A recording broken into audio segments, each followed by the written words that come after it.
کبھی عرش پر کبھی فرش پر، کبھی ان کے در کبھی در بدر، غم عاشقی تیرا شکریہ میں کہاں کہاں سے گزر گیا، کبھی راستوں میں تنہا کبھی ہوں ورود صحرا، میں جنوں کا ہم سفر ہوں میرا کوئی گھر نہیں ہے۔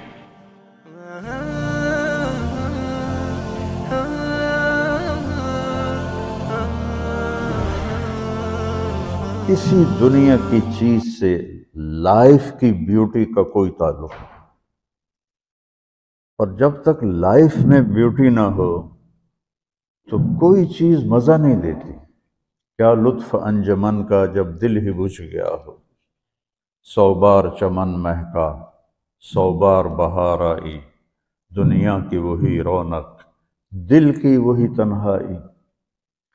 تو زندگی کو خوبصورت بنانے کے لیے اللہ نے ایک آیت ہمیں سنائی ہے، ایک آیت، لَقَدْ كَانَ لَكُمْ فِي رَسُولِ اللَّهِ أُسْوَةٌ حَسَنَةٌ، کہ اگر لائف کو خوبصورت بنانا چاہتے ہو، اس کے لیے نہ انگلینڈ رہنے کی ضرورت ہے نہ امریکہ رہنے کی ضرورت ہے۔ میں افریقہ کے غریب ملکوں میں گیا ہوں، جنگلوں میں صحراؤں میں پھرا ہوں، تو ان کے زندگی دیکھ کر حیرت ہوتی ہے۔ ان کو آج کی دنیا کی کسی چیز کی کوئی خبر نہیں، آج بھی ان کے گھر میں روشنی کا کوئی انتظام نہیں، چاند کی روشنی ان کی روشنی ہے، رات کو ان کے گھروں میں چراغ بھی نہیں جلتے۔ میں ایسے ملکوں میں گیا ہوں۔ لیکن اگر زندگی خوبصورت ہے تو رات میں بھی سورج نظر آئے گا اور دن میں بھی چاند نظر آئے گا۔ اگر زندگی اداس ہے، زندگی ویران ہے، زندگی میں بیوٹی نہیں ہے، تو آپ کو انگلینڈ بھی سب صحرا نظر آئے گا۔ آپ کو خوبصورت اسکاٹ لینڈ کی وادیاں دیکھ کر بھی مزہ نہیں آئے گا، کیونکہ یہاں کچھ گڑبڑ ہے۔ تو میرے رب نے کہا لقد، یقیناً، ڈیفینیٹلی، نو ڈاؤٹ، کان لکم، تمہارے لیے فیصلہ ہو چکا ہے، ہوگا نہیں، کان لکم، تمہارے لیے فیصلہ ہو چکا ہے۔ اگر اپنی زندگی کو بیوٹیفل، خوبصورت، پیسفل بنانا چاہتے ہو تو میرے نبی کی زندگی تمہارے لیے خوبصورت ماڈل ہے۔ اچھا، اسوۃ حسنہ، اسوہ کہتے ہیں ماڈل کو اور حسنہ کہتے ہیں خوبصورت کو۔ یہاں اسوۃ کاملہ نہیں کہا کہ پرفیکٹ نمونہ ہے، کامل نمونہ ہے، مضبوط نمونہ ہے، کتنے الفاظ تھے۔ حسنہ کیوں لائے؟ کہ انسان بیوٹی کو پسند کرتا ہے۔ یہ آپ نے سب کچھ کیوں بنایا ہے؟ سیدھی سادی بھی ٹھیک تھی، ٹھیک ہے، یہ کیوں بنایا؟ یہ ایسی خوبصورت گاڑیاں کیوں بن رہی ہیں؟ اتنے مہنگے جوتے۔ وہ ہم جب کالج پڑھتے تھے تو گئے این اسٹور پر، تو وہاں اس وقت یہ سچ بھی نہیں ہے۔ تو میرے اللہ کو پتہ ہے کہ میرے بندوں کو خوبصورتی پسند ہے۔ آپ چھوٹے بچے کو اسمائل دو تو وہ آپ کو ہنس کے دیکھے گا، اس کو ایسے دیکھو وہ رونے لگے گا، حالانکہ اسے پتہ نہیں ہے، لیکن جب چہرے پہ بدصورتی آئی تو اس نے بھی فیل کیا اور رونے لگ گیا۔ جب آپ نے اسمائل دی تو وہ آپ کو دیکھ کے ہنسنے لگا، اس کو کچھ پتہ نہیں ہے کیا ہو رہا ہے۔ اتنی چھوٹی عمر سے بچہ سے لے کر بڑا بیوٹی کانشیس ہوتا ہے اور خوبصورت چیز کے لیے دل کھنچتا ہے۔ آپ کو تو 14ویں کا چاند نظر نہیں آتا، تو ہمارے ہاں تو 14ویں کا چاند نکلا ہوتا ہے تو میں چارپائی ڈلوا کے اور گھنٹوں اس کو دیکھتا رہتا، مجھے اس کا مزہ آتا رہتا۔ تو اللہ تعالیٰ فرما رہا ہے اگر زندگی کو خوبصورت بنانا ہے تو صرف میرے نبی کی زندگی ہے، اسوہ، ماڈل۔ حسنہ کسے کہتے ہیں؟ حسنہ کا عام مطلب حسین، حسن، خوبصورتی ہے، لیکن حسنہ چہرے پر تل جو ہوتا ہے، جو چہرے کو خوبصورت بنا دیتا ہے۔ آپ نے دیکھا کبھی جن کے چہروں پہ کوئی ایک تل ہو تو وہ چہرہ بڑا بیوٹیفل نظر آتا ہے، پرکشش نظر آتا ہے. تو حسنہ چہرے کے اس ڈاٹ کو، کالے ڈاٹ کو کہتے ہیں جس سے چہرے کی بیوٹی بڑھ جاتی ہے. تو میرا اللہ کہہ رہا ہے اگر تم نے اپنے چہرے پہ تل سجانا ہے، ڈاٹ جس سے آپ حسین لگتے ہیں، تو میرے نبی کی زندگی اپنا لو. اس سے خوبصورت لائف آپ کو کہیں نہیں ملے گی. وہ خوبصورتی اگر مجھے مل گئی، آپ کو مل گئی، تو آپ کی دنیا بھی بن گئی، آخرت بھی بن گئی. پوری زندگی پر آنے کے لیے میں صرف 2 حدیثیں آپ کو سناتا ہوں. صرف 2 حدیثیں میں کر لوں، آپ کر لیں، آپ کی پوری لائف 180 پہ چلی جائے گی اور آپ کے اندر خوشیوں کی لہریں دوڑیں گی، مزہ لیں گے، بھوک میں بھی مزہ لیں گے. ہماری پاکستان کی سزوکی جس کا کوئی ٹائر بھی ٹھیک نہیں ہوتا، سٹیئرنگ بھی ٹھیک نہیں ہوتا، اس میں بھی بیٹھو گے تو مزہ لو. صرف 2 حدیثیں میں آپ کو سناتا ہوں. میرے نبی نے فرمایا معاذ الا انبئک بملاک ھذا کلہ. اب پہلی حدیث سنا رہا ہوں. معاذ تمہیں اپنے دین کی سمری بتاؤں؟ 30 پارے قرآن، 10 لاکھ حدیثیں، اور بتانے والا طارق جمیل نہیں، اللہ کا نبی ہے، کہ تمہیں سمرائز کر کے دوں اپنی شریعت. ان کا جی ما ہوا، وہ کیا ہے؟ تو آپ نے زبان باہر نکالی، یہ نشان بنایا کینچی کا اور یوں کیا، پھر کہا کف ھذا، اپنی زبان پہ قابو رکھنا سیکھ لو، اپنی زبان کو سنبھال لو. کینچی بنائی، کینچی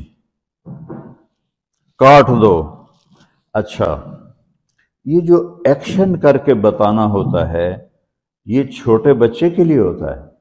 ہم چھوٹے بچے کو جب کوئی چیز سمجھاتے ہیں تو ایکشن کر کے سمجھاتے ہیں. یہ کون ہے؟ معاذ بن جبل. آپ نے فرمایا قیامت کے دن میری امت کے علماء کا جھنڈا معاذ ابن جبل کے ہاتھ میں ہوگا. یہ وہ شخص ہے، اور یہ وہ شخص ہے جو اللہ کے نبی کی زندگی میں فتویٰ دیتے تھے. صحابہ حضور کے ہوتے ہوئے ان سے فتویٰ لیتے تھے. یہ وہ شخص ہے. یہ وہ شخص ہے 1,24,000 صحابہ میں واحد آدمی ہے جس کو آپ نے کہا یا معاذ انی احبک، اے معاذ میں تم سے پیار کرتا ہوں. واحد آدمی، اکیلا.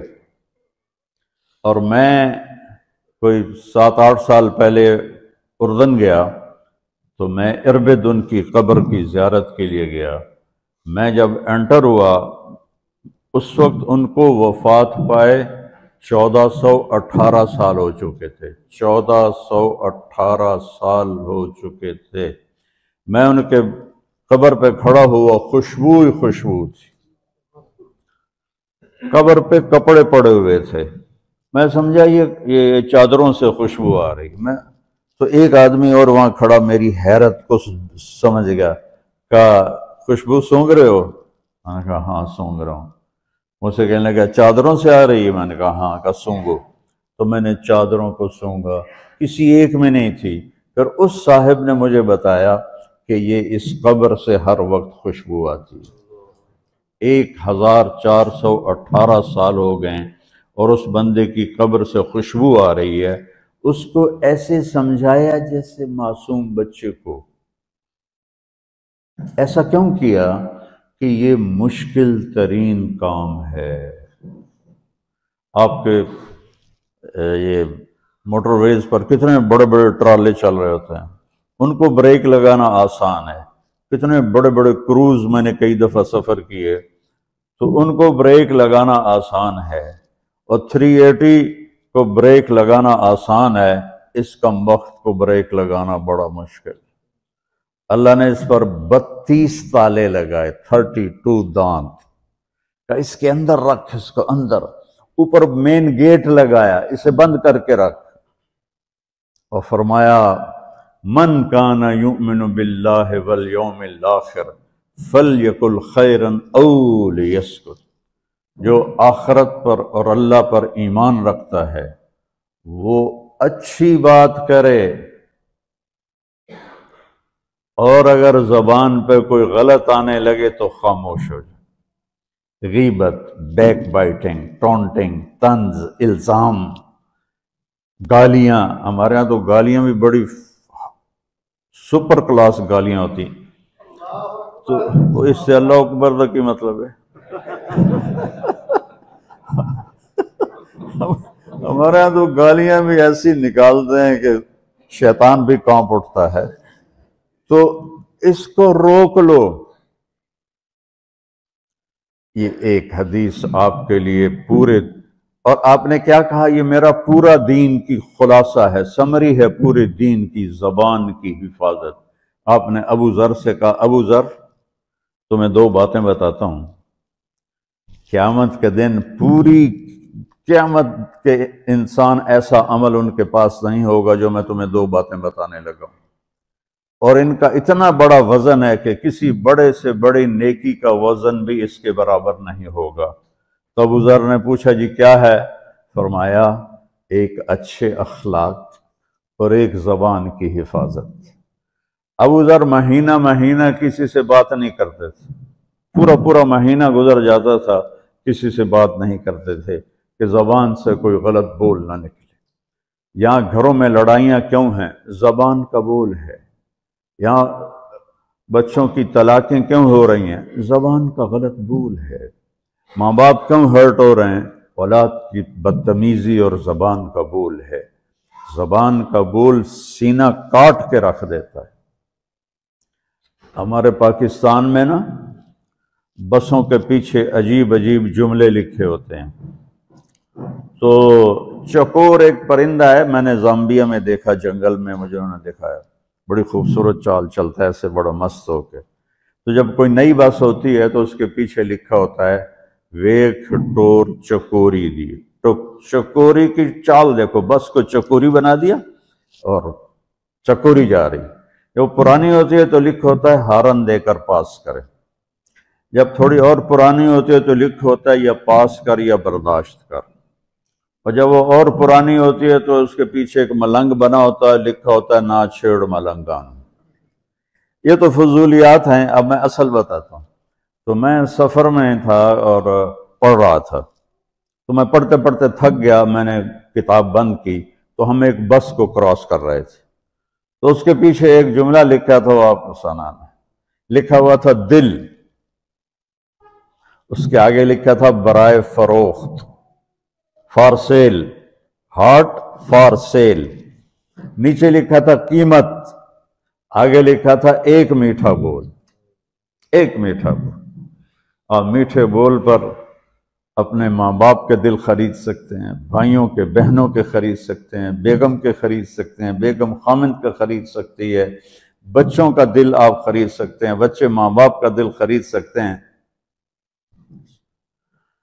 اور اللہ نے مجھے 2 دفعہ یوں دنیا پھرائی ہے، ایسے 100 کے قریب ملکوں میں اللہ مجھے لے کر گیا ہے، نمازی بھی بہت، مسجدیں بھی بہت، حاجی بھی بہت، داڑھی والے بھی بہت، پگڑی والے بھی بہت، لیکن اس کو سنبھالنے والا ملتا ہی کوئی نہیں کہ جو اس پہ قابو پاتا ہو۔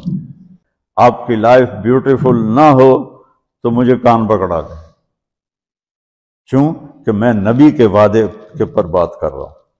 تو معاذ کہنے لگے یا رسول اللہ زبان کے بول پر بھی پکڑ ہوگی؟ میں کہا تیرا بھلا ہو جائے، سب سے زیادہ جہنم میں گرانے والی زبان ہوگی، زبان ہوگی۔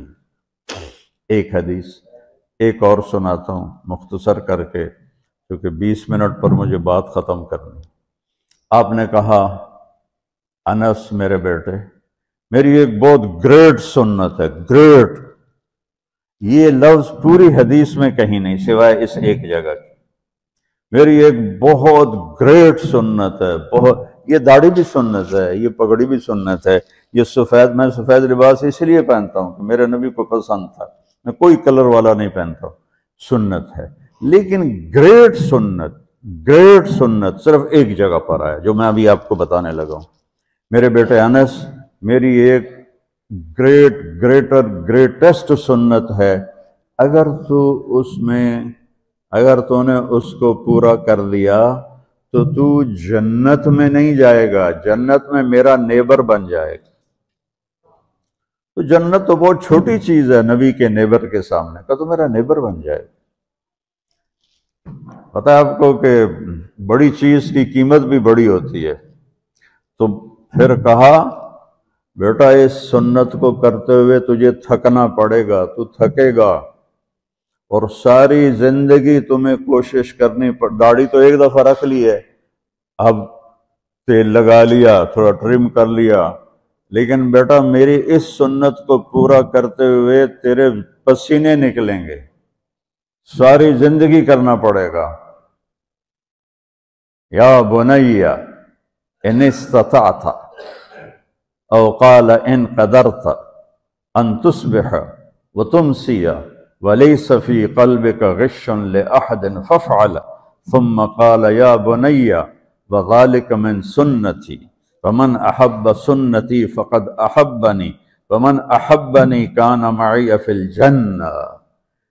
میرے بیٹے زور لگے گا، صبح شام تھکو گے، کیا کرنا ہے یا رسول اللہ؟ کہ اس دل میں سب کی نفرت نکال دو۔ مسلم نہیں کہا کہ اس دل سے مسلم کی نفرت نکال دو، کہ اس دل سے سب کی نفرت نکال دو، غیر مسلم بھی۔ ہم تو بریلوی دیوبندی شیعہ سنی اتنی نفرت میں ہیں کہ جیسے سارے جہنمی اور صرف ہم جنتی ہیں۔ اللہ سے معاملہ ہے، اور اللہ کریم ہے، مہربان ہے، پتہ نہیں کس بات پہ معاف کر دے، پتہ نہیں کس بات پہ بخشش ہو جائے۔ ہماری نور جہاں، اللہ اس کی درجے بلند کرے، ساری زندگی گاتی رہی۔ وہ گانا عورتوں کا کوئی حلال کام تو نہیں ہے، لیکن 27 رمضان جمعہ کی رات اس کا انتقال ہوا، اور جو رمضان میں مرتا اس کا حساب نہیں ہوتا، جو جمعے کی رات کو یا جمعے کو مرتا ہے اس کا حساب نہیں ہوتا۔ اب مجھے بتاؤ اللہ کو کیا اس میں پسند آیا؟ کبھی کسی کے گناہ کو دیکھ کر اس سے نفرت نہ کر، کبھی کسی کی برائی دیکھ کر یہ تو چھوڑو اس کو، تو وہ تو انسان ہی نہیں ہے۔ بس اپنے من میں ڈوب کر پا جا سراغ زندگی، تو اگر میرا نہیں بنتا نہ بن اپنا تو بن۔ تو میرے نبی نے فرمایا بیٹا اس دل کو صاف کر دو۔ ایک بات اور یاد رکھو، دنیا میں نیگیٹیوٹی ہمیشہ زیادہ رہے گی، ہمیشہ، اور پازیٹیوٹی ہمیشہ کم رہے گی۔ اچھے لوگ کم ہوں گے، برے لوگ زیادہ ہوں گے، اور آپ کو غلط بیہیویئر تنگ کرے گا، پریشان کرے گا، دل دکھے گا، آنسو نکلیں گے۔ میرا نبی کہتا ہے دل صاف کر، جھاڑو دے۔ تصبح و تمسیہ میں ہے، جیسے ہم روزانہ گھر کی ہماری عورتیں صفائی کرتے ہیں، یہاں تو آپ خود بھی برتن صاف کرتے ہو، تو عورتیں بھی کرتے ہیں، آپ بھی کرتے ہو، جھاڑو بھی دیتے ہو، سارے کام کرتے ہو۔ یہ کدھر ہے وہ آصف، اس نے مجھے میں بیک میں بٹھایا، نئی خریدی تھی انہوں نے، تو کہنے لگا مولانا یہ پتہ نہیں 3 لاکھ پاؤنڈ کی ہے کہ 1.5 لاکھ کے 2 لاکھ، لاکھوں میں ہی تھا۔ میں نے کہا اس میں پیٹرول کون ڈالتا ہے؟ کہ وہ تو ہم خود ڈالتے ہیں۔ اور ڈرائیو کون کرتا ہے؟ کہ ہم خود کرتے ہیں۔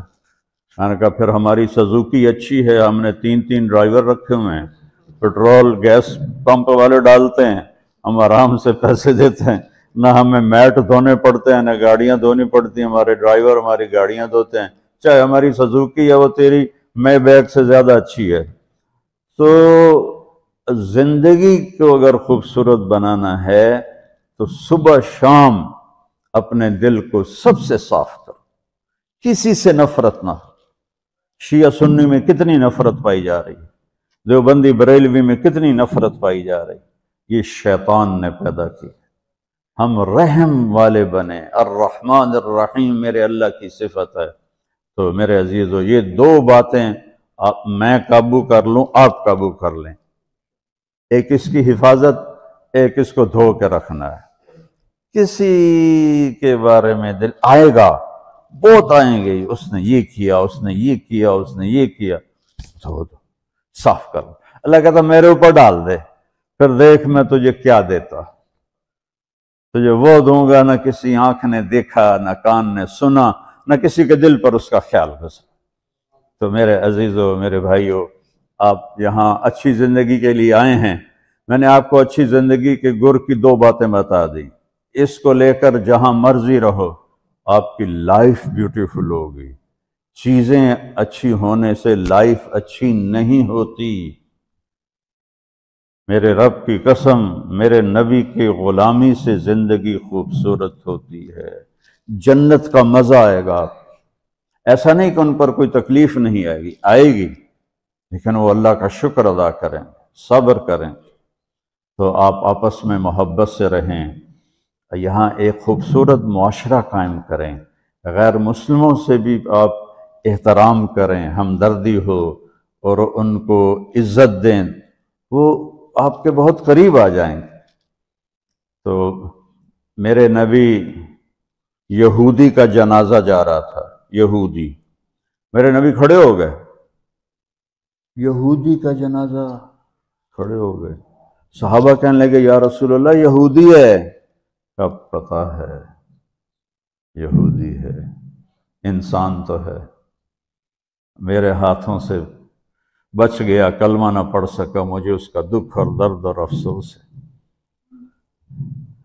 تو ہم ان کی احترام کریں۔ ایک کافر آیا، آپ کا مہمان بنا، اور رات کو آپ کے دیا ہوا جو بیڈ تھا چارپائی، اس پہ وہ پوٹی کر کے چلا گیا، آپ کو خراب کرنے کے بھاگ گیا۔ جب وہ تلوار اپنی بھول گیا، جب آپ صبح تشریف لائے تو سارے اس کے بیڈ پر پوٹی تھی، پاخانہ تھا، تو آپ نے اسے اٹھایا اور پانی لوٹے میں لے کر اسے دھونا شروع کیا۔ صحابہ نے کہا یا رسول اللہ ہم کرتے ہیں، کہا نہیں، میرا مہمان تھا، میں کروں گا۔ اس کو اپنی تلوار یاد آئی، وہ بھاگا ہوا واپس آیا۔ جب وہ واپس آیا تو آپ اس کا پاخانہ صاف کر رہے تھے، تو اتنا ہی دیکھ کر اس نے کلمہ پڑھ لیا۔ یہ دو چھوٹی سی باتیں ہیں، اس کو میں اور آپ عمل میں لے آئیں، اللہ ہمیں عمل کی توفیق دے۔ تبلیغ میں ایک ویکنڈ لگا دیا کریں، آپ کو بہت فائدہ ہوگا۔ میں 82 میں سب سے پہلے آیا تھا، شاید آپ میں سے بہت سے لوگ 82 میں یہاں ہوں گے بھی نہیں۔ تو یہاں نہ کوئی مسجد تھی اور نہ کوئی مسلمان نظر آتا تھا، اور نہ ایسی مسجدیں بھری ہوئی ہوتی تھیں، چند لوگ ہوتے تھے، 20-25 لوگ اب بیان میں آ جاتے تو ہم سمجھتے بڑا مجمع آ گیا ہے، اور میں ان میں آگے کے وقت کو دیکھ کر 3-3 گھنٹے میں ان میں بیان کرتا تھا۔ اس وقت جوانی تھی۔ میں آج دیکھ رہا ہوں کہ کیا میرے رب نے نقشے بنا دیے ہیں۔ آپ کو بہت مبارک ہو، اللہ آپ کو، آپ کے بچوں کو سلامت رکھے، دین پر، اسلام پر، آپ کی دنیا بھی اچھی ہو، آخرت بھی اچھی ہو۔ السلام علیکم۔